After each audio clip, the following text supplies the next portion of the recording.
الحمد لله الذي أرسل رسوله بالهدى ودين الحق ليظهره على الدين كله وكفى بالله شهيدا. الحمد لله الذي جعلنا أمة محمدية أمة وسطا لنكون شهداء بين الناس يوم القيامة. أشهد أن لا إله إلا الله وحده لا شريك له وأشهد أن محمدا عبده ورسوله. اللهم صل على سيدنا ومولانا محمد وعلى آله وصحبه والتابعين ومن تبعهم بإحسان إلى يوم الدين. أما بعد. Yang kami hormati Direktur, Pak Direktur ya, atau Kiai, Mudir Pondok Pesantren Modern, mana ini? Darul Hikmah, ya, Darul Hikmah. Kemudian juga kepada pimpinan cabang mana ini? Muhammadiyah Borobudur, ya. Pimpinan cabang Aisyah Borobudur. Jamaah sekalian yang berbahagia, puji syukur kehadirat Allah Subhanahu wa Ta'ala. Pada siang hari ini kita sama-sama dapat melaksanakan majelis ngaji bareng. Mudah-mudahan mendapatkan barakah dari Allah Subhanahu wa Ta'ala. Salawat berserta salam semoga tetap tercurahkan kepada junjungan kita Nabi Agung Muhammad sallallahu alaihi wasallam. Jamaah sekalian yang kami hormati, tak izin berdirilah biar agak santai. Jadi kalau di sini suasananya panas, ya. Kalau di tempat saya siang-siang pakai jaket karena ketinggian 1175, lumayan, ya. Saya pernah ke tempat yang tinggi, ke Kali Anggrek, itu 11-12 lah dengan tempat saya itu. Dingin, berkabut di atas awan gitu kan. Kalau di sini selain di Kali Anggrek, di Al Amin, di mana itu juga pernah di perumahan. Ini yang kelima barangkali saya bisa bersilaturahmi dengan Jamaah Muhammadiyah di Magelang. Senang rasanya bisa berjumpa, bertemu dengan Jamaah Muhammadiyah, keluarga besar Muhammadiyah, karena Muhammadiyah ini luar biasa. Luar biasanya apa? Di mana-mana Muhammadiyah ini tidak banyak, minoritas. Iya betul. Nggih.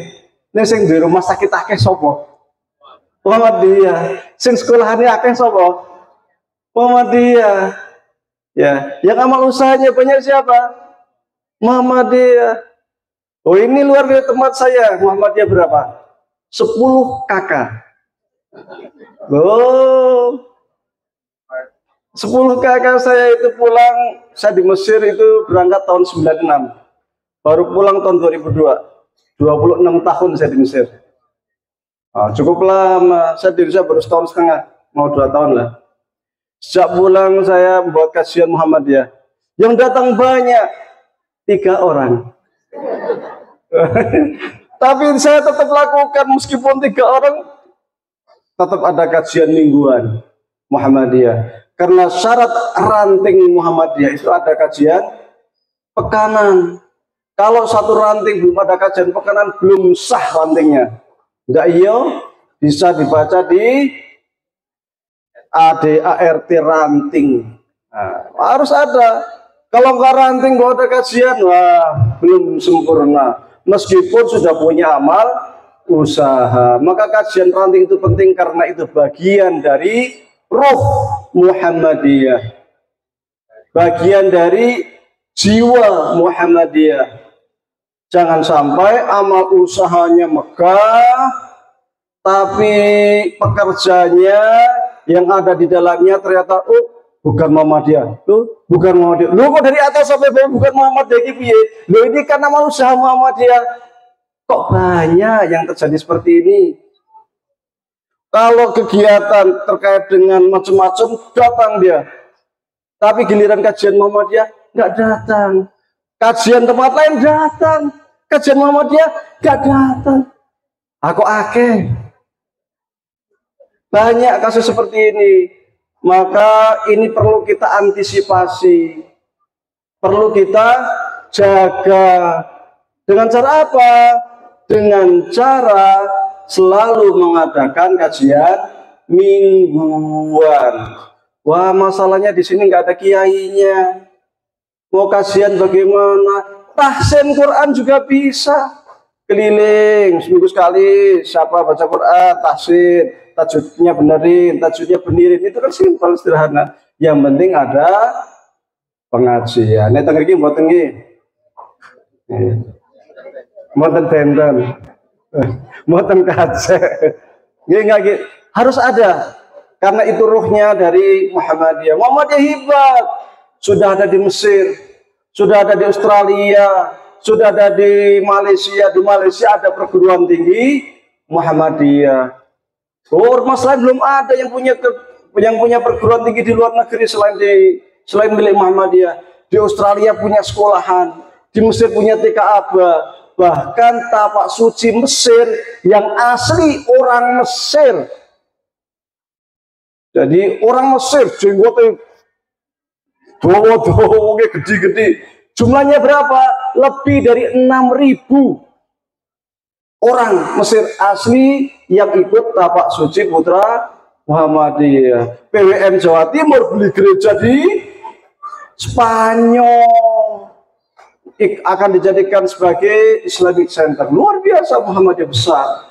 Tapi dengan kebesaran itu kita juga harus selalu menjaga merawat roh jiwa Muhammadiyah, diantaranya dengan apa? Kajian pengajian Muhammadiyah yang selalu kita galakkan di ranting-ranting Muhammadiyah. Saya itu alhamdulillah setiap Ahad hampir suka keliling sampai Bogor, sampai Surabaya, sampai Jakarta, sampai macam-macam. Rata-rata keluhannya sama. Apa itu? Kita itu nggak ada dai, kurang kiai. Lo gampang wae. Coba kita cari di YouTube. Kiai Muhammadiyah sopo, bingung. Katanya Muhammadiyah itu 30 juta penduduknya itu, 30 juta anggota Muhammadiyah. Tapi cari satu saja ahli tafsir Muhammadiyah, angel raumun. Gimana? Nggih, cari satu saja pakar hadis Muhammadiyah, angel raumun. Kalau dokter banyak, insinyur banyak, tapi cari kiai Muhammadiyah susah minta ampun.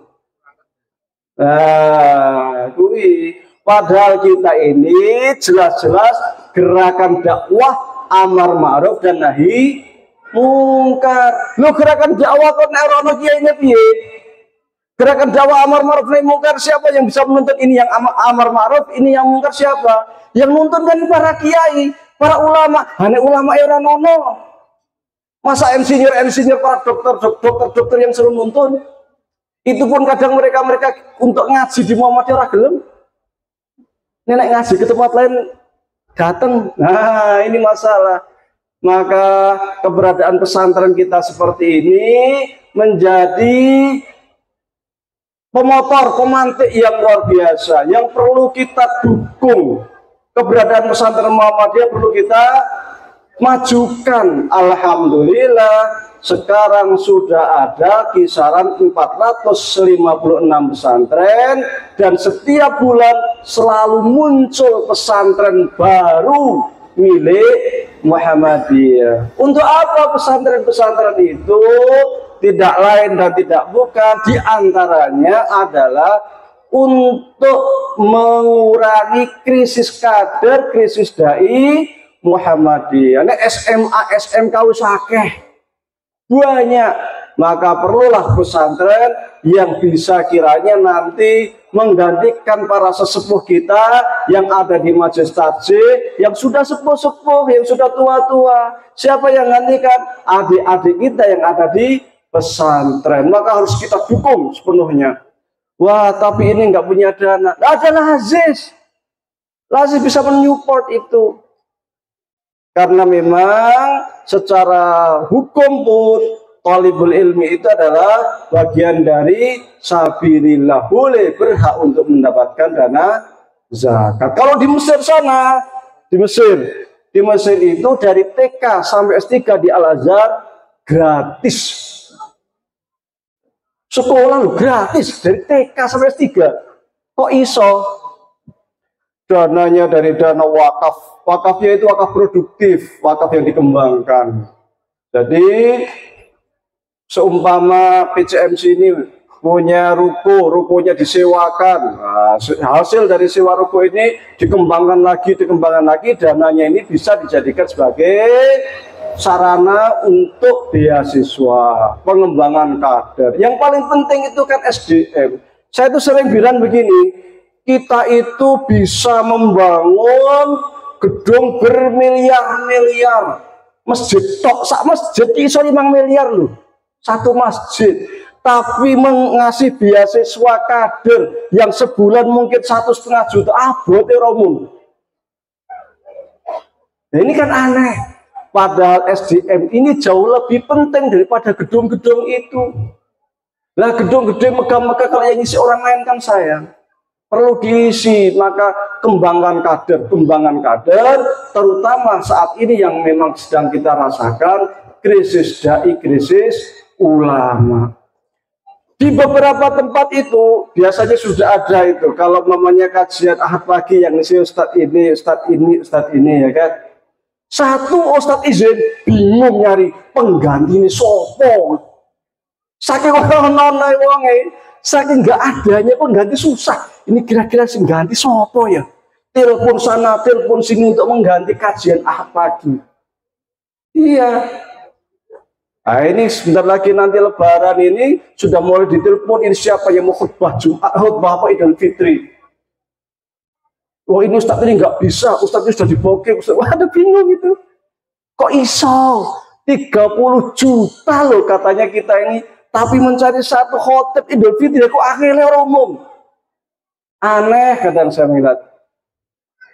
Kenapa? Karena selama ini kita sering konsentrasi kepada amal usaha saja, tetapi kurang perhatian kepada kaderisasi ulama. Kaderisasi dai. Image-nya orang Muhammadiyah otaknya itu pokoknya anak saya sekolah pinter, jadi dokter, jadi pegawai, jadi insinyur. Jarang yang kemudian berpikir anak saya sekolah bismillah tak pondok ke nanti jadi ulama, jadi kiai. Terus rezeki kok ngendi ustaz kok ngendi rezeki bismillah Gusti Allah ki sugih pokoknya sementing aku dari kiai. Nah kan gitu. Nah, ini kita itu yang punya pikiran seperti ini tuh ternyata nggak banyak. Masih banyak orang pikiran anak saya kalau sekolah nanti jadi dokter, jadi insinyur, kira-kira nanti kerja di sini gajinya sekian, kan gitu. Karena memang ngopeni umat ini butuh konsentrasi.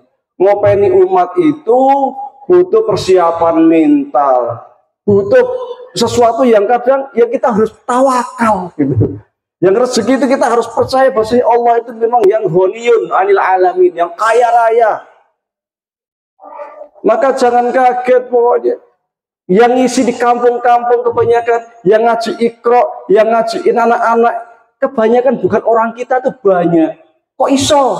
Karena jiwa kita, jiwa didikan kita untuk saat itu kurang. Saya kadang kepikiran begini, kalau jadi dosen, digaji ya, gede kan? Jadi guru di sekolah Muhammadiyah digaji juga kan? Digaji. Jadi pegawai AUM digaji, tapi giliran orang yang setiap pagi ngurus masjid Muhammadiyah sama-sama AUM, Satu di masjid, satu di universitas, satu digaji, satu nggak digaji. Nah, si masjid kudu ikhlas. Kok iso? Sama-sama sing diurus umat.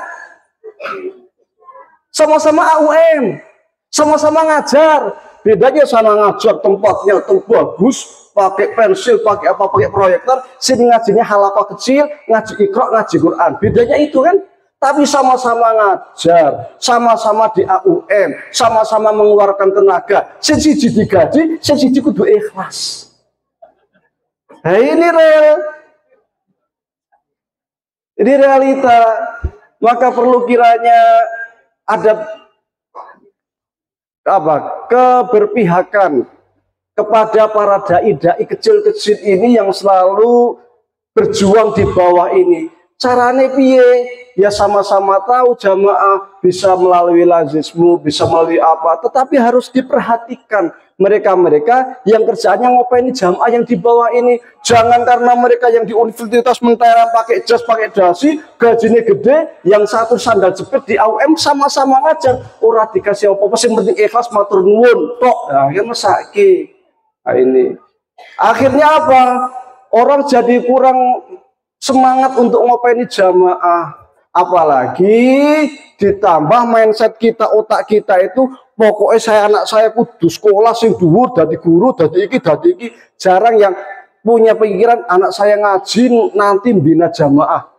Nah, ini akhirnya apa? Krisis kader kita luar biasa. Di mana-mana kalau ngaji itu yang kelihatan kalau nggak bapak-bapak, ibu-ibu umurnya di atas 50 tahun ke atas.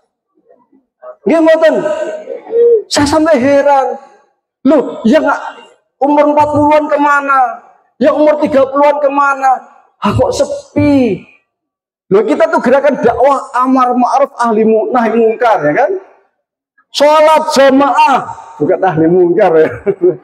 Sholat jamaah dilihat copnya, si nom-nom di anan sing tua-tua. Mikirnya apa? Sing arep mati cepat mati ke wong tua. Nggak iya, belum tentu anak kecil juga bisa mati. Malaikat Israel kalau datang tanpa kulunun, datang aja kan gitu. Itu yang sop 1, sop 2 itu kalau ada sop 2, sop di mbah, bapak-bapak, pemudanya itu kemana? Loh, kita ada IMM, kita ada IRM, ada nasiah. Nah itu saya juga nggak tahu lenyap kemana kalau di masjid itu ningslek. Ngilang. Itu banyak tempat. Nek teng mriki boten beda. Itu yang saya heran. Mana pemuda kita itu? Mana nasiah? Saya sering tanya kalau kajian-kajian seperti ini. Ini nasiahnya kemana ya? Ini IRM, IMM atau pemudanya kemana ya? Saya sering tanyakan. Kenapa? Loh, mereka itu ya akan gantikan kita ini. Loh, kalau kita kan kalau orang-orang ya sudah 50 tahun ke atas, 60 tahun, 70 tahun, 80 tahun, ya sebentar lagi kan alatul. Sebentar lagi kan menghadap Allah, dipanggil, sudah selesai. Terus siapa yang menggantikannya? Ya kita ini. Yang menjadi sedih lagi adalah ketika seorang ibu-ibu atau bapak ikut ngaji, anaknya di rumah dibiarkan main game. Wah, game online itu kan. Jadi nggak diajak. Sekolah mama dia banyak, tapi anak saya tak sekolahkan di sekolah swasta, sekolah sing favorit sing. Sekolah mama diambil itu untuk orang yang ekonomi lemah. Kita akan sugih sekolah sing apik favorit. Loh, kita orang mama dia kok nggak bangga dengan amal usaha mama dia sendiri? Yang aneh lagi pengurus mama dia anaknya nggak aktif di mama dia. Oh no, oke, ada, kok iso? Sebabnya ketika ada pengajaran seperti ini nggak dibawa. Saya sering sampaikan, loh kalau ngaji itu, kalau punya anak baby bawa, anak kecil masih bayi dibawa. Ada gerakan politik, kita tahu semua. Kalau demo, bayinya dibawa kan? Iya. Itu bagian dari pengkaderan. Loh, undang-undang menyatakan nggak boleh demo itu di bawah umur punya baby dibawa, anak kecil dibawa. Ini bagian dari pengkaderan. Memang seperti itu. Loh, Nabi Muhammad SAW dulu ketika sholat di masjid, sholat jamaah di masjid, Hasan Husain masih kecil ikut ke masjid, bukan? Ikut ke masjid. Anak kecil biasa lari-lari ke masjid, gitu. Payon, muas, muter sana, muter sini. Lihat Nabi Muhammad sujud, wah enak naik kuda. Iya kan? Hasan Husain masih kecil sama naik kuda, naik di sini punggungnya Rasulullah SAW. Sampai sahabat sampai bingung, ini Rasul kok sujud lama sekali ya? Sujud kok nggak berdiri ya? Sampai takut itu para sahabat itu. Baru setelah agak lama, baru Rasul duduk, baru sujud, sampai selesai sholat. Sahabat tanya, ya Rasulullah, tadi itu ketika kami sholat sujud kok engkau sujudnya lama sekali, kenapa ya Rasulullah? Apakah ada wahyu ataukah ada sesuatu yang turun kepada engkau ya Rasulullah? Apa jawab Rasul? Pas saya sujud, Hasan main di punggung saya. Saya tidak ingin mengganggu cucu saya karena sedang senang bermain di punggung saya. Maka saya biarkan sampai puas. Setelah puas, setelah dia turun, baru saya duduk. Ini Rasulullah SAW sejak kecil dibawa ke masjid. Walau zaman sekarang anak lari-lari di masjid, bocah payung di masjid. Kalau mau main sana, main bola di lapangan sana, diseneni. Ya trauma, takut, wah saya nggak mau lagi ke masjid, diseneni. Kan gitu. Biarkan saja anak-anak mau main di masjid, lari-lari di masjid. Dulu yang namanya Sultan Fatih itu Sultan Turki Utsmani, yang beliau ini bisa membuka Konstantinopel. Konstantinopel ini dulu wilayah Turki, wilayah Romawi. Sejak zaman Khulafaur Rasyidin, Bani Umayyah, Bani Umayyah, kemudian Bani Abbas, mereka berupaya untuk membuka Romawi karena Rasulullah SAW pernah menyatakan sebaik-baik pemimpin adalah pemimpin yang bisa membuka kota Romawi, sebaik tentara adalah tentara yang bisa membuka kota Romawi. Sehingga para Khulafaur Rasyidin, Bani Umayyah bin Abbas siap-siap selalu berusaha untuk bisa membuka kota Romawi. Nggak ada yang mampu. Siapa yang sanggup? Ternyata Sultan Fatih. Umurnya berapa? 22 tahun. Masih sangat muda. Tetapi jiwa muda itu yang luar biasa bisa menggerakkan. Loh, kalau kita lihat sahabat-sahabat Nabi, itu rata-rata muda-muda. Umar bin Khattab itu yang garangnya minta ampun, yang pemberaninya minta ampun. Ketika masuk Islam, umur berapa? Kisaran umur 27. Masih muda. Ali bin Abi Thalib belasan. Masih muda. Kalau siapa Abu Bakar itu undang-undang dengan Nabi Muhammad umurnya hanya selisih 2 tahun. Umur tua Nabi Muhammad selisih 2 tahun. Jadi muda-muda. Ada yang umurnya baru 15, 18. Tahu Usamah bin Zaid? Usamah bin Zaid ketika Rasul itu menjelang meninggal, itu menjadi panglima perang untuk melawan Romawi. Umurnya berapa? 15 tahun. 15 tahun. Jadi memang Rasul itu ketika awal-awal Islam itu yang sering dikader, yang banyak dikader, dia generasi muda itu. Karena generasi muda ini yang menggerakkan, generasi muda ini yang bisa memajukan peradaban Islam. Estafet ini di tangan generasi muda. Maka generasi muda ini yang perlu kita garap, kita jadikan sebagai tombak panah pion untuk perjuangan Muhammadiyah. Maka saya sering ngelus dodo ketika kemana-mana, tidak banyak gerakan muda Muhammadiyah. Banyak gerakan muda-mudanya nggak ada, itu semua dia ke depan. Siapa yang bawa, siapa yang megang, Siapa mau jadi pemimpin? Ini kan repot, masalah. Maka cara simpelnya itu kajian mingguan. Yang nasiah ada kajian mingguan, meskipun hanya tahsin Al-Quran. Yang pemuda Muhammadiyah ada kajian mingguan, meskipun tahsin Al-Quran. Ya kalau di tangga kita, mereka punya yasinan, mereka punya tahlilan, mereka punya barzanjen, mereka punya dibaan, kumpul terus. Makanya mereka sekali buat pengajian yang datang luar biasa banyaknya. Tempat saya hanya istilahnya itu satu fatayat tok, sekecamatan, seranting ya. 2000 kursi itu full.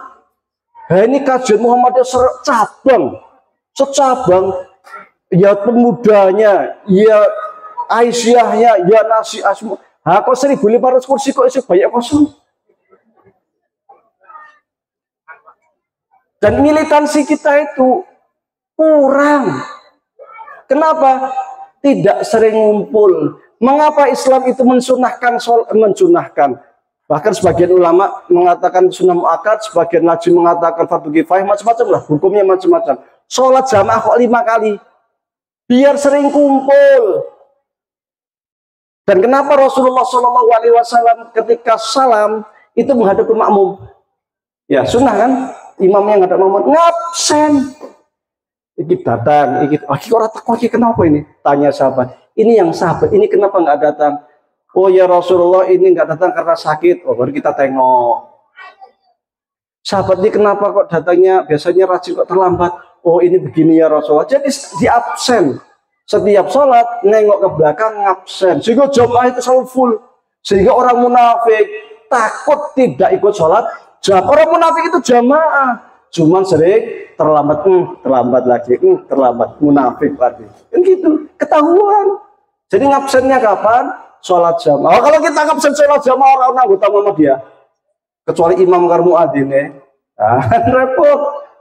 Soalnya yang sholat jamaah nggak banyak. Nah, ini jangan sampai terjadi seperti itu. Maka perlu sering kumpul sholat. Makanya kalau di mazhab Syafi'i, sholat Jumat itu dalam satu masjid, dalam satu kampung, itu hanya satu masjid.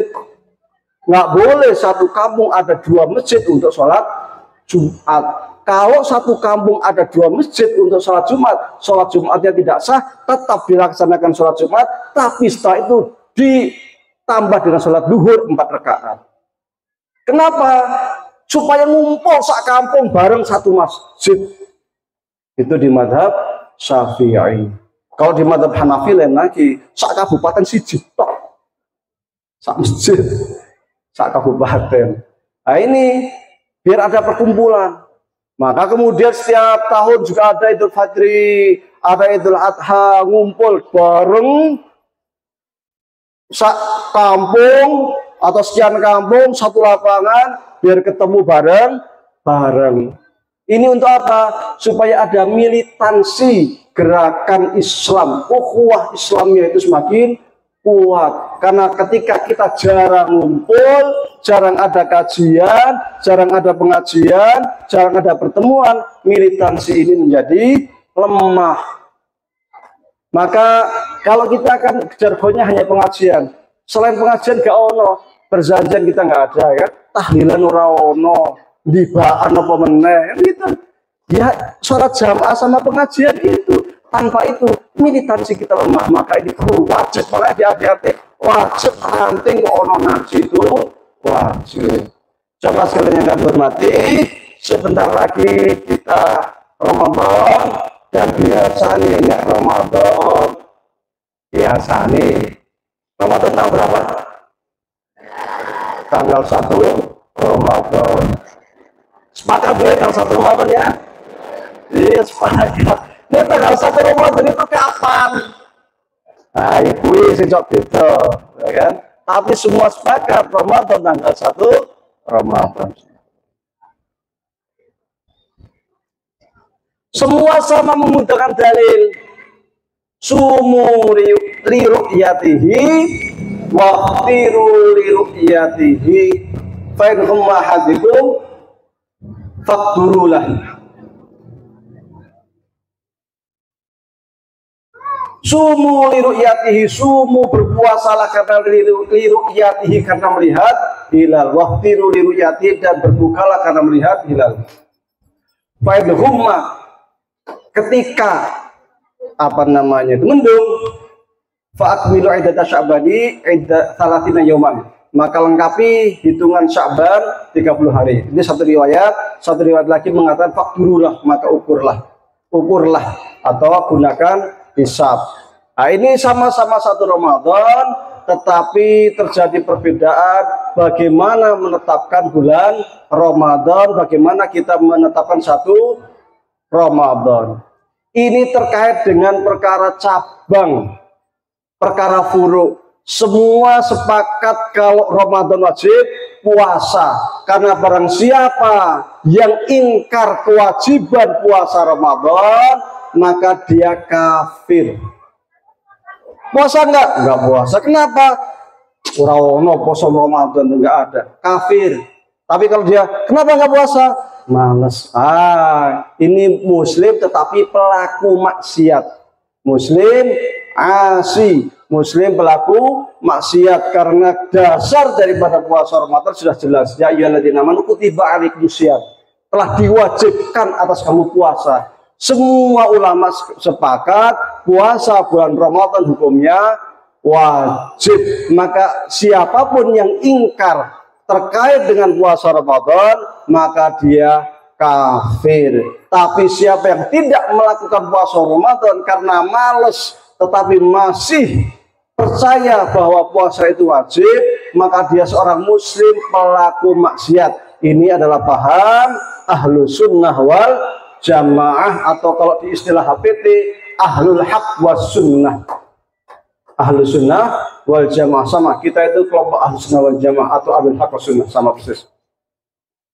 Semua sepakat satu Ramadan, puasa Ramadan. Cuman menentukannya ini yang beda-beda. Muhammadiyah ketika hendak menentukan satu Ramadan ini mempunyai beberapa kali tahapan. Dulu kalau Anda bapak-bapak ibu-ibu membuka HPT di jilid 1, itu di situ masih menggunakan ru'yah.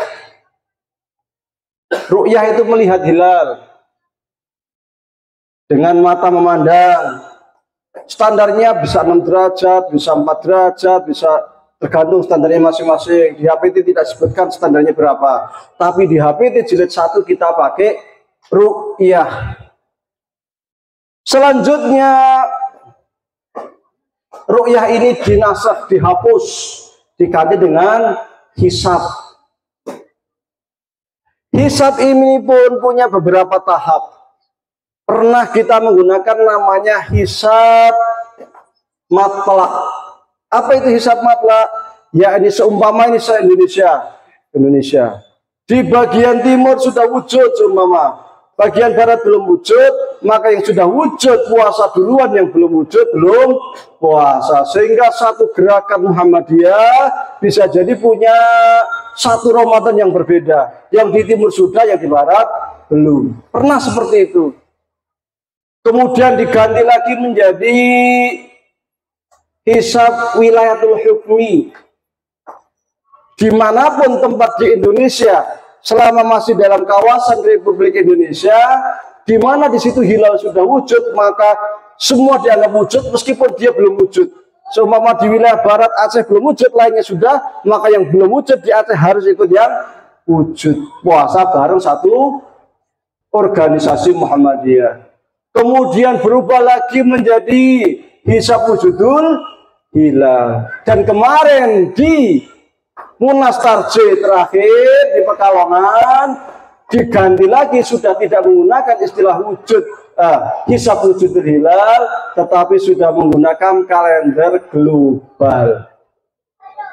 Jadi kita pun berubah-berubah menyesuaikan dengan perubahan zaman serta maslahat. Maka terkait hukum fikih, ini yang ingin saya garis bawahi adalah terkait hukum fikih itu kita lentur dan toleran. Namanya majelis tarjih, Tarjih itu ada yang namanya rojih, ada yang namanya marjuh. Apa itu rojih? Rojih itu pendapat yang kuat. Apa itu marjuh? Marjuh itu pendapat yang dilemahkan. Pendapat yang dianggap kuat suatu masa belum tentu kuat di masa selanjutnya. Dulu oleh Muhammadiyah, ru'yah dianggap kuat, tapi sekarang sudah dianggap lemah. Dulu memasang foto Kiai Haji Madala itu haram. Sekarang boleh. Sesuatu yang dulu dianggap lemah, sekarang dianggap kuat. Dulu Muhammadiyah itu kalau subuh kunut sampai tahun 1971, kunut subuh. Sekarang sudah tidak kunut karena dianggap pendapatnya lemah. Artinya apa? Ya, Allah. Artinya apa? Bahwasanya terkait dengan furuk persoalan-persoalan cabang itu kita toleran. Terkadang di kalangan bawah itu tidak bisa membedakan antara sesuatu yang marjuh dengan bid'ah, sehingga sesuatu yang berbeda dengan Muhammadiyah dianggap bid'ah. Padahal bukan bid'ah tapi marjuh. Walah yasinan bid'ah, walah tahlilan bid'ah, kan? Barzanjen, kan? Nah, sekarang kita cari di HPT apakah ada? Di HPT tidak ada. Di fatwa tarsi apakah ada? Di fatwa tarsi ada, tetapi dianggap lemah. Sesuatu yang lemah itu belum tentu bid'ah. Selama di fatwa tarsi tidak dikatakan bid'ah, berarti bukan bid'ah, cuman lemah. Makanya terkait sesuatu yang lemah itu kita toleran. Wong kita juga telah melaksanakan. Saya kalau di masjid kampung saya subuh jadi imam subuh, jamaah NU semua, ya saya kunut. Karena apa? Ini terkait furuk cabang, santai saja, toleran, bukan bid'ah. Bid'ah itu menurut Ibnu Taimiyah ma khalafal kitab wa sunnah, segala sesuatu yang itu bertentangan dengan Al-Quran dan Sunnah Rasulullah Shallallahu Alaihi Wasallam. Imam Syatibi mengatakan dalam kitab Al-I'tisam yang disebut bid'ah itu adalah ma yudhi al-ahkam asyariyah, segala sesuatu perbuatan yang menyerupai hukum syariat. Sebagian ulama lagi mengatakan yang namanya bid'ah adalah segala sesuatu yang ma khalafal kitab wa sunnah wa amal al-khulafa ar-rasyidin wa tabi'in wa tabi'it tabi'in. Segala sesuatu yang tidak ada cantolan dari Al-Quran, dari sunnah Rasulullah SAW, dari khulafa ar-rasyidin, dari tabi'in, ataupun dari tabi'it tabi'in. Apakah ada dalilnya? Ada. Bagi yang mencukupkan pada Al-Quran dan Sunnah berdasarkan hadis Rasulullah SAW, taraktu fikum amrain in tamassaktum bihima lan tadillu ba'di abada, kitab Allah wa sunnat Rasulullah SAW. Saya tinggalkan dua perkara, dua pusaka untuk kalian. Sekiranya kalian itu berpegang pada keduanya, niscaya takkan pernah sesat. Keduanya itu adalah kitab Allah dan sunnah Rasulullah. Ada yang menambahkan sampai khulafaur rasyidin berdasarkan hadis Rasulullah SAW, alaikum bisunnati wa sunnatil khulafa ar-rasyidin al-mahdiyyin. Hendaklah kalian ini selalu berpegang pada sunnahku dan sunnah khulafa ar-rasyidin al-mahdiyyin. Ada yang menambahkan sampai generasi tabi'in, tabi'in berdasarkan hadis Rasulullah SAW, khairal quruni qarni tsummal ladzina yalunhum tsummal ladzina yalunhum. Sebaik-baik masa itu adalah masa zaman saya, Nabi dan sahabat. Kemudian setelahnya tabi'in, kemudian setelahnya tabi'in. Artinya apa? Semua perkara yang ada cantolan zaman Rasul, zaman sahabat, zaman tabi'in, zaman tabi'in itu bukan perkara bid'ah. Wah, azan 2 kali. Rasul kan azan sekali. Loh, sahabat Utsman azan 2 kali. Berarti ada cantolan dari sahabat Utsman. Wala sholat terawih kok 12 rakaat. Rasul nggak pernah sholat 12 rakaat. Loh, kalau kita buka zaman tabi'in, ada yang sampai 36 rakaat, ada yang sampai 46 rakaat. Ada cantolannya. Bahkan menurut Ibnu Taimiyah di dalam Majmu' Fatawa itu, Umar bin Khattab 23 rakaat. Dan dalam Majmu' Fatawa dikatakan, siapa yang membatasi sholat taraweh hanya 11 rakaat, faqad dhalla, sungguh telah sesat, kata Ibnu Taimiyah. Artinya apa? Pendapat-pendapat ini ada, sehingga kita tidak boleh mengatakan sholat taraweh kok 23 bid'ah, 40 bid'ah, 36 bid'ah. Enggak, ini ada cantolan dari pendapat para ulama. Maka terkait dengan persoalan-persoalan furu' seperti ini, sikap kita bagaimana? Toleran, silahkan saja, monggo-monggo saja. Wong ini masih ada cantolan hukumnya, masih ada landasan hukumnya, masih ada pendapat-pendapat di kalangan para ulama. Kecuali memang tidak ada cantolan hukum. Contoh apa itu? Poso-poso sholat Rebo Wekasan gitu. Ya, entah puasa entah sholat, ya lupa saya itu. Itu nggak ada cantolan dari para ulama itu.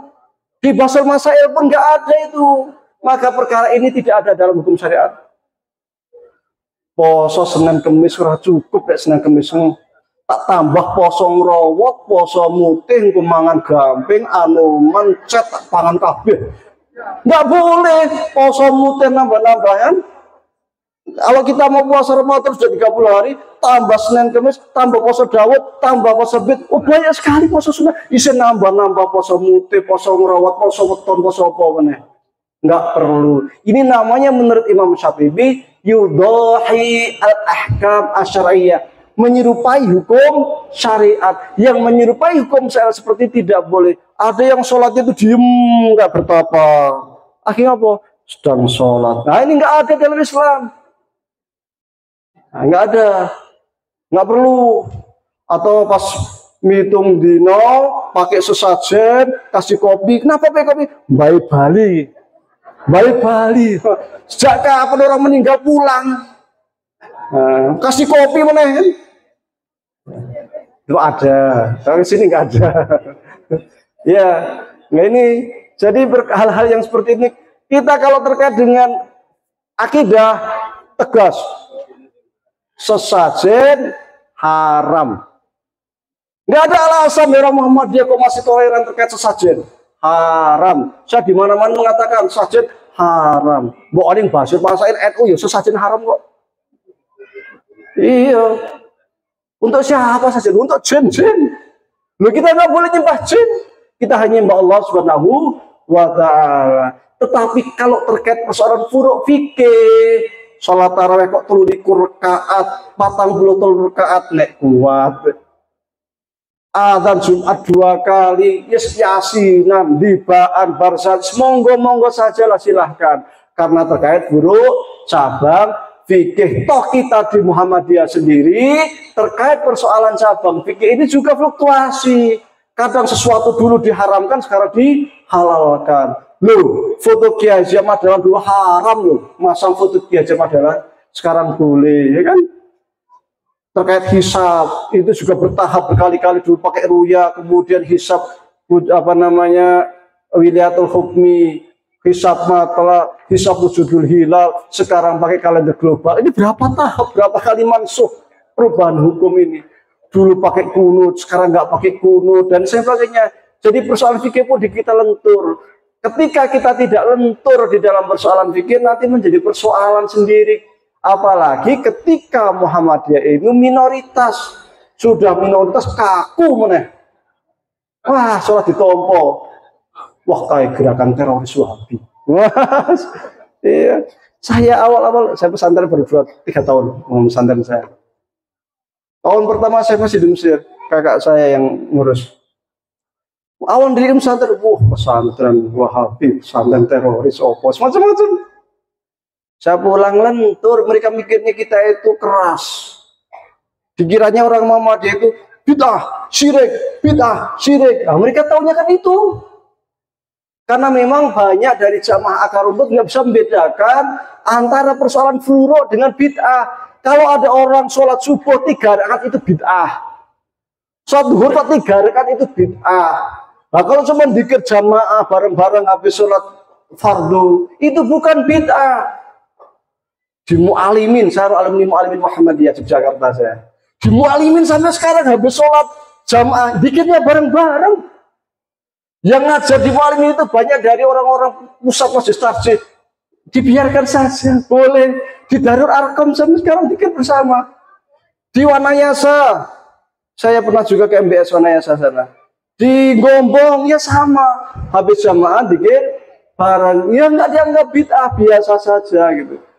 Jadi ketika hal-hal yang sedikit-sedikit ketika berbeda kita mengatakan, oh ini bid'ah, oh ini syirik. Nah, ini menjadi cap negatif buat kita Muhammadiyah. Orang Muhammadiyah sedikit-sedikit bid'ah, sedikit-sedikit syirik.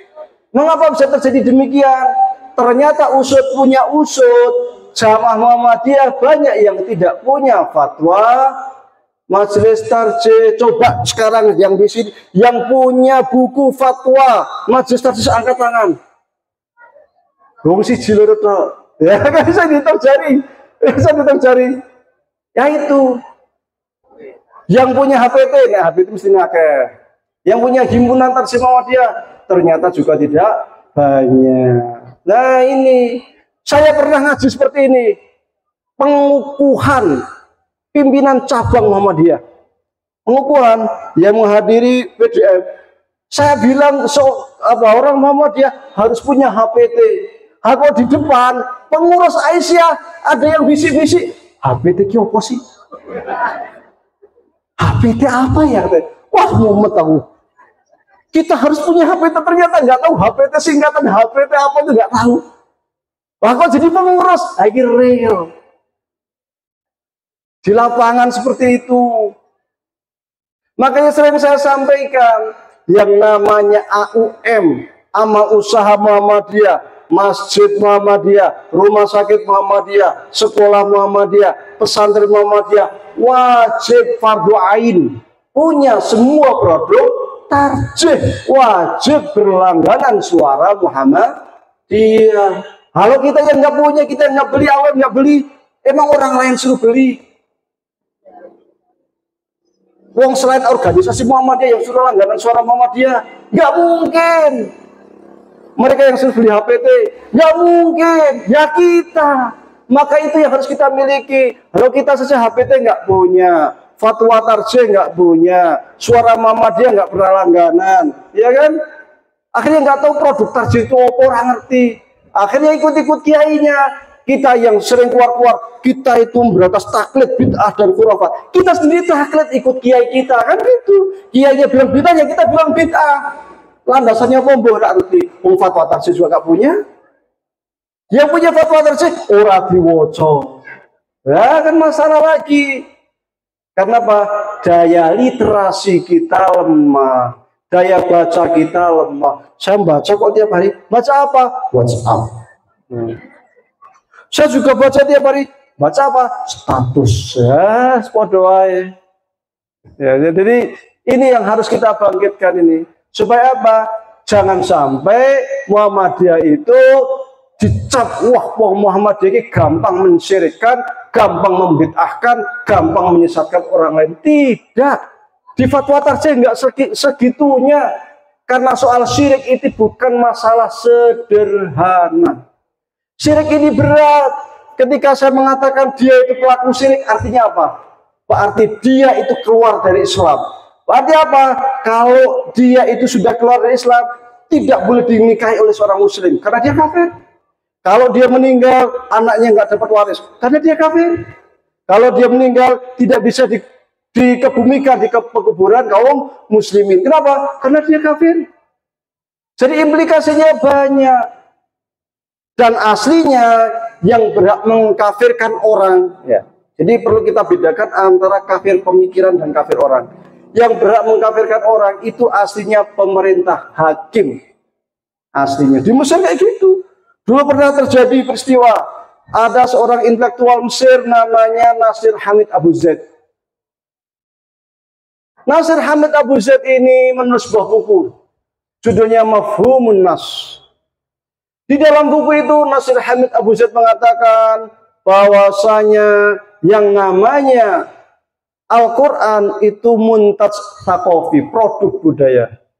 Pendapat ini ditelan mentah-mentah oleh mantan ketua Majelis Tarjih Muhammadiyah Profesor Dr. Amin Abdullah mengiyakan beliau. Apa yang terjadi? Akhirnya para ulama, sebagian ulama tidak setuju dengan pendapat yang mengatakan Al-Quran produk budaya. Karena ketika Al-Quran itu produk budaya, artinya kita mengatakan Al-Quran itu buatan Nabi Muhammad. Kalau Al-Quran buatan Nabi Muhammad, berarti dia bukan wahyu. Kalau Al-Quran bukan wahyu, berarti kita mengingkari wahyu Al-Quran. Siapa yang ingkar terhadap wahyu Al-Quran, berarti dia kafir. Akhirnya lapor ke pengadilan. Di pengadilan dicek, dihadirkan saksi-saksi, dipanggil apa yang dia tulis. Dia mengakui, dia secara sore mengatakan Al-Quran produk budaya. Buktinya apa? Al-Quran berbahasa Arab. Bahasa itu bagian dari budaya. Sebelum ada langit dan bumi tidak ada yang namanya bahasa Arab. Setelah ada langit dan bumi ada manusia, muncullah yang namanya bahasa Arab. Al-Quran menggunakan bahasa Arab, berarti Al-Quran bagian dari budaya manusia. Kan gitu. Pengadilan nggak mau terima. Al-Quran itu wahyu Allah. Kalau kita ingkar, kita kafir, maka diketok palu. Jedot Nasir Abu Zaid. Maka dengan pendapat Anda ini, Anda telah kafir. Siapa yang menetapkan? Pengadilan. Karena ditetapkan kafir, wahai Nasir Abu Zaid, kamu wajib menceraikan istrimu. Diceraikan istrinya, siapa yang menceraikan? Pengadilan. Nasir Hamid nggak mau, enak saja menceraikan istri saya. Mending, memang dunia cuma Mesir, mending saya pergi keluar Mesir. Pergilah dia dengan istrinya ke Belanda, jadi dosen di Belanda. Nah, tapi yang mengkafirkan siapa? Pengadilan, karena implikasinya banyak. Kalau pemikiran kita boleh mengkafirkan pemikiran seorang, dia ingkar sholat, secara pemikiran dia kafir. Adapun orangnya itu hak pengadilan. Kalau selama pengadilan itu masih menetapkan dia muslim, KTP-nya muslim, berarti dia muslim. Kalau meninggal ya disolati. Pengkatima masih muslim, kan gitu. Karena di dalam kaidah usul dikatakan al-hukmu bidzawahir. Kita menghukumi sesuatu itu dengan yang zahir, yang nampak, dan yang nampak yang paling jelas kita lihat adalah di KTP-nya. Ini masalah khilafiyah, masalah furu'. Maka kita toleran. Datang Ramadan, menentukan awal Ramadan, meskipun sama-sama satu Ramadan, sepakat tanggal Masehinya sering beda-beda, maka kita nyikapinya juga toleran. Ya silahkan saja. Yang mau satu Ramadannya tanggal 11 monggo, yang di luar tanggal 11 juga monggo. Nanti di tarawehnya sama. Yang mau 11 rakaat monggo, yang mau 23 rakaat silahkan, yang mau 46 rakaat ada nggak? Penono ya sini. Kalau di Mesir 11 rakaat itu sejam. Sejam, nek 23 rakaat ada, tapi sekarang jarang. Itu 2 jam. Iya. Nanti kalau udah tanggal 15 ke atas, itu kan ada kunut. Kunut tok setengah jam. Kasih gini. Ini sholat apa sholat? Kunut tok setengah jam. Jadi sholat tarawih 11, ya 11. Tapi tenanan. 23 ya 23, tapi tenanan 2 jam. Maka yang namanya tarawih itu dikatakan apa? Tarwihatun, tarwihatani, tarawih. Tarwihatun sekali istirahat. Tarwihatani 2 kali istirahat. Tarawih sekian kali istirahat. Jadi kalau lebih dari 3 kali istirahat namanya tarawih. Para ulama, kalau kita lihat hadis-hadis Nabi yang segitu banyak, kita tidak menemukan istilah sholat tarawih. Adanya man qama ramadhana imanan wa ihtisaban ghufira lahu ma taqaddama min dzambi. Man qama, man sapane wong qoma yang melaksanakan sholat qiyamul lail Ramadhana ing wulan Ramadan imanan karena iman wa ihtisaban lan golek ganjaran, ghufira moko den ngampuni lahu kadweman maing barang takut dama kang wis lewat apa ma. Siapa yang melaksanakan qiyam Ramadan karena iman dan untuk mencari pahala, maka dosa-dosanya diampuni oleh Allah Subhanahu wa taala. Menggunakan kata-kata qoma, qiyam. Tidak ada menggunakan kata-kata tarawih, itu enggak ada. Man sholat tarawih tidak ada. Cuman hanya saja setelah masa Khulafaur Rasyidin, ini sebagian pendapat ya, ini saya sampaikan sebagian pendapat. Karena sholat tarawih ini sejak zaman Umar itu kemudian 23, ada yang kemudian 36, ada yang 46 dan lain sebagainya, maka setiap 4 rakaat 2 kali salam istirahat. Nah, istirahat, duduk sebentar, baru lanjut lagi. Kenapa sholatnya dowo? Saya dulu di Mesir saya sholat 11 rakaat. Itu kalau 2 rakaat salam, 4 rakaat itu istirahat, kita benar-benar istirahat. Keluar masjid, beli teh dulu, ngeteh. Iya serius itu, ngeteh. Beli jus, beli minum. Baru setelah itu nanti masuk lagi ke masjid. Istirahat benar, karena panjang. Itu udah setengah jus bacanya lama. Bismillahirrahmanirrahim. Alhamdulillahi Rabbil Alamin. Pelan, bukan Bismillahirrahmanirrahim. Enggak ada. Jadi pelan. Satu tarawih, empat rakaat itu kita istirahat, benar-benar tarawih. Istirahat, keluar masjid, ngeteh dulu sebentar, minum jus, beli air putih. Nah, di sana nanti imamnya akan khutbah sebentar, khutbah. Seperempat jam lah, seperempat jam. Setelah seperempat jam baru kita lanjut lagi sholat. Tarawih, istirahat kan, 4 rakaat. Dan 4 rakaat tarawih hatun, 4 rakaat lagi tarawih hatani. Kalau Muhammadiyah itu sebenarnya nggak ada sholat tarawih. Kenapa? Karena kita itu 11 rakaat. 11 rakaat itu hanya 2 kali istirahat. Berarti apa? Tarawih hatani. Bukan tarawih. Kalau lebih dari 3 istirahat, baru namanya tarawih. Makanya di Muhammadiyah itu tidak membedakan antara sholat tarawih dengan qiyamul lail dengan tahajud, sama. Jadi di Muhammadiyah kalau sudah sholat tarawih tak perlu tahajud, tak perlu qiyamul lail. Podo. Bedanya apa?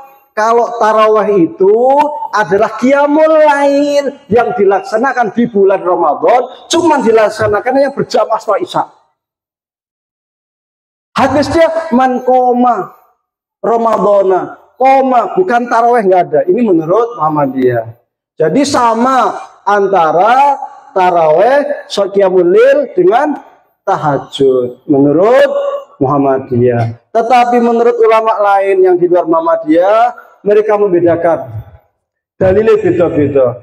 Yang disebut dengan sholat tarawih ini ya qiyamul Ramadan, itu sama. Karena dalilnya man qoma Ramadana, siapa yang melakukan qiyam Ramadan. Qiyam Ramadan itu nama lain dari sholat tarawih. Tapi ini beda dengan tahajud. Beda dengan tahajud. Tahajud itu dilakukan setelah tidur.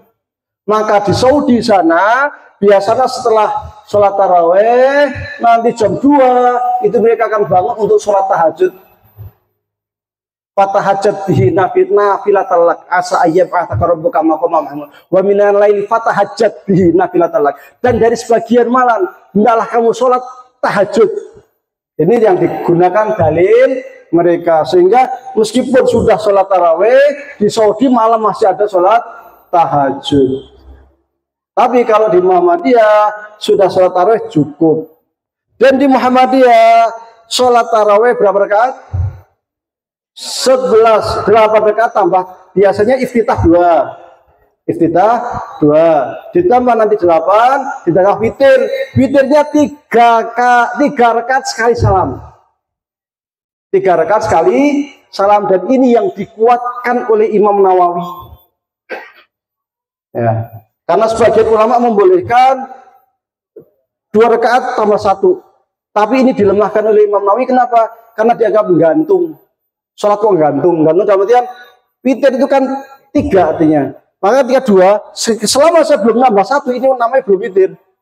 Harus nambah 1 lagi baru witir. Tapi baik yang 3 sekali salam atau 2 sekali salam, dua-duanya ada pendapat, ada pegangan, ada rujukan pendapat dari para ulama. Monggo kerso. Kalau di Muhammadiyah witirnya itu 3 rakaat sekali salam. Adapun tarawehnya boleh 2 rakaat salam. boleh 4 rakaat sekali salam. Itu namanya ikhtilaf tanawwu'. Dua-duanya dibolehkan di Muhammadiyah. Baik 4 rakaat sekali salam ataupun 2 rakaat sekali salam, dua-duanya dibolehkan oleh Muhammadiyah. Tetapi menurut para ulama jumhur itu kalau sholat sunnah 2 rakaat salam, 2 rakaat salam. Tapi Muhammadiyah membolehkan dua-duanya, silahkan. Nanti setelah 15 hari sekiranya hendak, yang di mazhab Syafi'i biasanya pakai kunut. Kalau di Muhammadiyah tidak, tapi sekiranya hendak kunut juga silahkan. Itu khilaf antar ulama. Persoalan khilafnya itu kita lentur. Yang penting apa? Sholatnya tenanan. Mau 11, tumak ninahnya dijaga. Wah, 23 rakaat, 43 rakaat. Kalau Assalamualaikum, repot, nggak sah, tidak sah. Mau cari rujukan kitab mazhab Syafi'i manapun tidak sah sholat yang tidak pakai tumak ninah, karena tumak ninah itu bagian dari rukun. Ya, rukun ini rukun sholat. Kalau rukun sholat ditinggalkan, maka sholatnya tidak sah. Rukun termasuk nanti bismillah. Jadi kalau bismillah di dalam Fatihah menurut Muhammadiyah, bismillah itu bagian dari Fatihah. Maka bismillah harus dibaca. Hanya boleh sir, boleh jahar, tapi wajib dibaca. Dibaca itu sir itu maksudnya apa? Sir itu maksudnya pelan. Bismillahirrahmanirrahim. Alhamdulillahi rabbil alamin. Ar-Rahmanir Rahim. Ini nama sir, bukan batin. Alhamdulillahirrahmanirrahim. Batin nggak boleh. Ini nggak baca namanya. Baca itu harus diucapkan. Sama seorang guru ke muridnya, baca halaman 1. Sudah, Bu. Lu kapan bacanya? Tak batin. Rasa disebut baca itu yang baca. Ini Budi, ini Ibu Budi, itu baru namanya baca.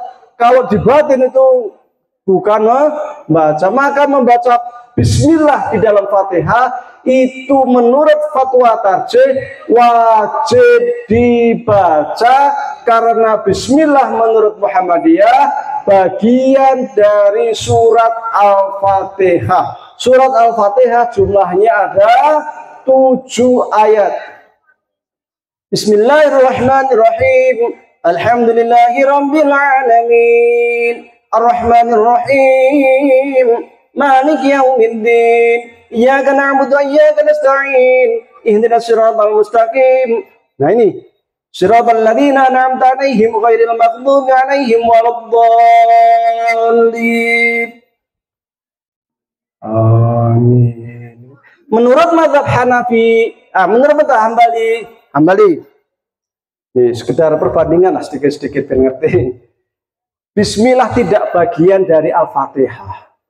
Tapi mereka juga percaya Fatihah wajib 7 ayat, hadisnya jelas, sab'a mathani, 7 ayat. Terus piye? Alhamdulillahirabbil alamin, Ar-Rahmanir Rahim, Maliki yaumiddin, Iyyaka na'budu wa iyyaka nasta'in, Ihdinas siratal mustaqim. Yang di sini, siratal ladzina an'amta 'alaihim, titik. 1 ayat. Ghairil maghdubi 'alaihim waladdallin. Maka kita yang berkeyakinan bismillah bagian dari Fatihah, ketika membaca siratal ladzina an'amta 'alaihim tidak boleh titik. Kalau titik di situ nanti Al-Fatihah jadi 8 ayat. Maka nggak boleh siratal ladzina an'amta 'alaihim ghairil maghdubi 'alaihim waladdallin. Padahal kita sudah baca bismillah di awal dan kita berkeyakinan bismillah dari Fatihah, nanti Al-Fatihah jadi 8 ayat. Nah, ya. Jadi boleh jahar, boleh sir, dan dua-duanya ini bagian dari surat Al-Fatihah. Apa? Boleh sir, boleh jahar. Kadang begini, karena sebagian wilayah, sebagian daerah, wah kayak kok nek membaca bismillah kok jahar kudu Muhammadiyah. Mentang-mentang kita membaca jahar dianggap bukan Muhammadiyah. Muhammadiyah juga jahar boleh, itu ada di fatwa tarsih.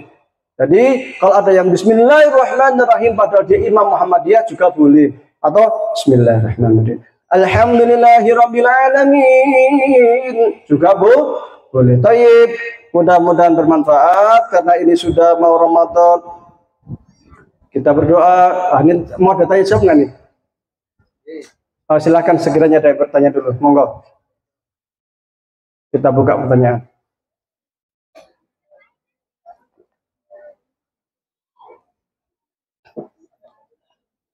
Yang hendak bertanya silakan sebelum kita tutup dengan doa. Di luar monggo. Enggak tema monggo. Monggo.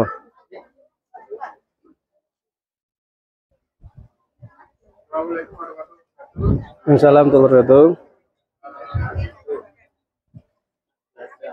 wabarakatuh. Enggak usah, nggih, enggak apa-apa.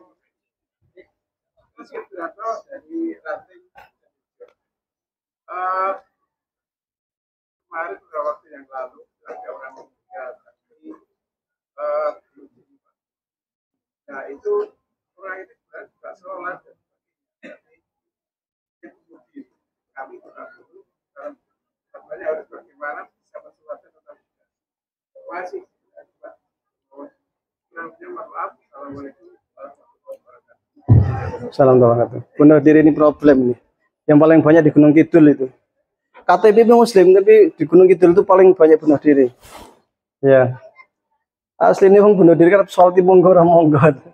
Tapi sholatin aja lah sebagai sesama Muslim. KTP-nya toh masih Muslim. Ya. Ada lagi? Monggo. Innal hamdalillah dan alhamdulillah. Waktu kami berkhutbah itu saya membaca kitab yang innal hamdalillah diprotes berjamaah. Tapi saya diam karena belum tahu yang sebenarnya. Sehingga saya tanya ulama, setelah itu saya garang menjawabnya. Baik, innal hamdalillah atau alhamdulillah. Silahkan baca di dalam kitab-kitab fikih. Syarat rukun khutbah itu adalah tahmid. Apa? Di antaranya tahmid itu bisa alhamdulillah, bisa innal hamda. Podo wae.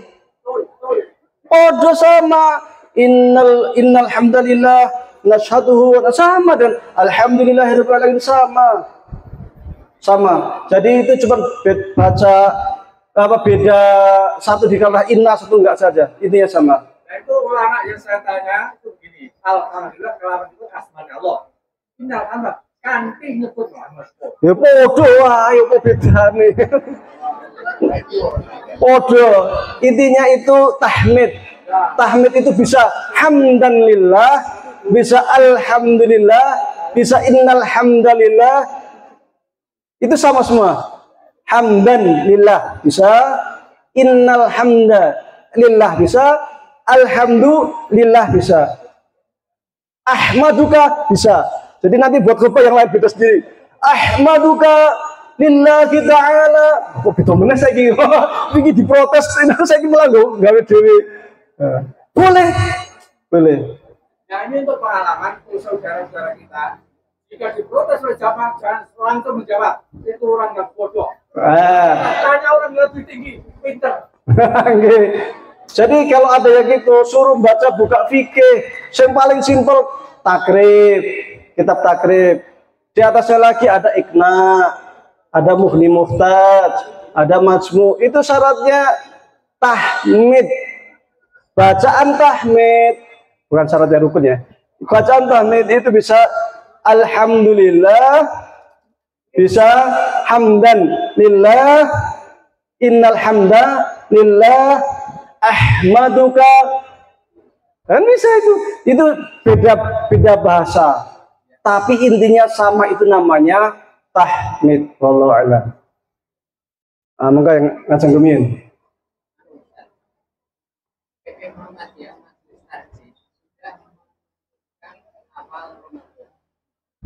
Yang terakhir Majelis Tarjih Munas. Munas. Munas ya. Yang terakhir itu dengan makhluk. Kalender global. Kalender global itu kan mulainya tengah malam. Kemudian saya bertanya, kalau mulainya tengah malam, apa kita kemudian sholat tarawihnya mulai setelah tengah malam? Ini saya tanya ke admin tarjih. Realisasinya atau ini baru keputusan kemarin ya, dan akan direalisasikan mulai yang ke depan. Detail-detailnya kita akan menunggu keputusan lagi, rincian-rincian ke depannya. Karena itu kan ada beberapa syarat, diantaranya adalah istimak qoblal, kalau dulu kan istimak qoblal huruf, tapi ini kalau nggak salah bukan istimak qoblal huruf, tapi istimak qoblal fajr di New Zealand. Di New Zealand syaratnya. Jadi sudah istimak qoblal fajr di New Zealand, baru nanti ketinggian hilal di Amerika ada sekian derajat. Itu ada detail-detailnya itu. Jadi untuk menyamakan persepsi di seluruh dunia itu ada beberapa persyaratan yang diajukan atau ditetapkan oleh majelis tasydih, tapi ketetapan sholat tarawih dan sebagainya itu nanti kita keputusan selanjutnya. Ini baru awal istilahnya ya, baru awal. Wallahu a'lam. Tapi yang jelas kalau sekiranya, karena yang namanya kalender hijriah semua sepakat sampai sekarang. Kalender hijriah itu mulainya ba'dal maghrib. Semua sepakat. Jadi kalender hijriah mulai maghrib itu mulai kalender. Sebelum itu belum masuk. Kalau sudah itu berarti sudah masuk. Tetapi secara detailnya kita ikuti nanti keputusan dari majelis tasydih untuk detail-detail selanjutnya. Wallahu a'lam. Monggo. Ada pada waktu bulan Ramadan itu ada iktikaf malam hari. Itu kalau iktikaf dari awal malam 1 Ramadan ada hubungannya apa? Boleh dari awal Ramadan. Cuman yang dimuakatkan, yang disunahkan secara muakat itu setelah isyirin Ramadan. Tetapi sekiranya hendak iktikaf dari awal Ramadan boleh. Termasuk bayar zakat juga sama, mau dari awal Ramadan juga boleh. Oke, yang lain silakan. Cukup ya. Allahumma barik lana fi Rajab wa Sya'ban wa balighna Ramadan waghfir lana dhunubana. Allahumma barik lana fi Rajab wa Sya'ban wa balighna Ramadan waghfir lana dhunubana waghfir lana dhunubana wa balighna Ramadan. Allahumma barik lana fi Rajab. Ini saya ikut-ikut tadi, kok tadi ada sholawat saya ikut-ikutan. Ya, jadi kita doa bersama mudah-mudahan Ramadan kita diberkahi. Kehidupan kita diberkahi, rezeki kita melimpah, urusan kita dipermudah, rezeki kita halal barokah, melimpah, bisa ziarah ke Mekah dan Madinah, diangkat derajat kita dunia akhirat, dimudahkan ketika kelak kita menghadap Allah Subhanahu wa taala, dimudahkan dalam sakaratul maut, dijembarkan, diluaskan kita di alam kubur, dibangkitkan bersama para nabi, para orang soleh, para syuhada, para sholihin, dijauhkan dari fitnah kubur, dari siksa api neraka, dimudahkan di dalam mizannya, di dalam siratnya, dimasukkan ke dalam surganya, dibangunkan istana Megah di surga. Allahumma sholli ala sayyidina Muhammad fil awalin, Allahumma sholli ala sayyidina Muhammad fil akhirin, Allahumma sholli ala sayyidina Muhammadin fil mala'il a'la ila yaumiddin. Hamda syakirin, hamda na'imin, hamda yuafi ni'amu wikafi mazidah. Ya Rabbana lakal hamdu kama yanbaghi li jalali wajhika wa 'azimi sultanik. Rabbana taqabbal minna salatana wa siyamana wa ruku'ana wa sujudana wa tadarru'ana wa takhashu'ana wa ta'abbudana wa tammim taqsirana ya Allah ya rabbal alamin. Rabbana zalamna anfusana wa illam taghfir lana wa tarhamna lanakunanna minal khasirin. Rabbana ighfir lana dhunubana wa liwalidayna warhamhum kama rabbawna shighara. Allahumma inna nas'aluka ilman nafi'an wa amalan mutaqabbala wa rizqan halalan tayyiba اللهم إنا نعوذ بك من علم لا ينفع ومن قلب لا يخشع ومن نفس لا تشبع ومن دعاء لا يستجاب لها ربنا لا تدع لنا ذنبا إلا غفرته ولا عيبا إلا سترته ولا مريضا إلا شفيته ولا حاجة من حوائج الدنيا إلا قضيتها يا أرحم الراحمين اللهم فقهنا في الدين وعلمنا التأويل وادنا الحكمة من عندك إنك على كل شيء قدير ربنا لا تزغ قلوبنا بعد إذ هديتنا وهب لنا من لدنك رحمة إنك أنت الوهاب ربنا هب لنا من أزواجنا وذريتنا قرة أعين واجعلنا للمتقين إماما ربنا إننا آمنا بما أنزلت واتبعنا الرسول فاكتبنا مع الشاهدين ربنا وآتنا ما وعدتنا على رسلك ولا تخزنا يوم القيامة إنك لا تخلف الميعاد اللهم إنا نسألك السلامة في الدين وعافية في الجسد وزيادة في العلم وبركة في الرزق وتوبة قبل الموت ورحمة عند الموت ومغفرة بعد الموت اللهم هون علينا في سكرة الموت ونجينا من النار والعفو عند الحساب اللهم أعنا على ذكرك وشكرك وحسن عبادتك اللهم أجرنا من النار اللهم أجرنا من النار اللهم أجرنا من النار اللهم إنك عفو كريم حليم في العفو فاعف عنا اللهم اصلح لنا ديننا الذي هو عصمة أمرنا واصلح لنا دنيانا التي فيها معاشنا واصلح لنا آخرتنا التي إليها معادنا واجعل الحياة زيادة لنا من كل خير واجعل الموت راحة لنا من كل شر اللهم أرنا الحق حقا وارزقنا اتباعه وأرنا الباطل باطلا وارزقنا اجتنابه يا حي يا قيوم برحمتك نستغيث يا حي يا قيوم برحمتك نستغيث يا حي يا قيوم برحمتك نستغيث اللهم إنا نعوذ بك من الكفر والفقر ونعوذ بك من الجبن والبخل ونعوذ بك من غلبة الدين وقهر الرجال ربنا آتنا في الدنيا حسنة وفي الآخرة حسنة وقنا عذاب النار وصلى الله على سيدنا محمد وعلى آله وصحبه وسلم سبحانك ربك رب العزة عما يصفون وسلام على المرسلين والحمد لله رب العالمين أقول قولي هذا واستغفر الله لي ولكم نون القلم وما يسطرون فاستبقوا الخيرات الله المستعان السلام عليكم ورحمة الله وبركاته.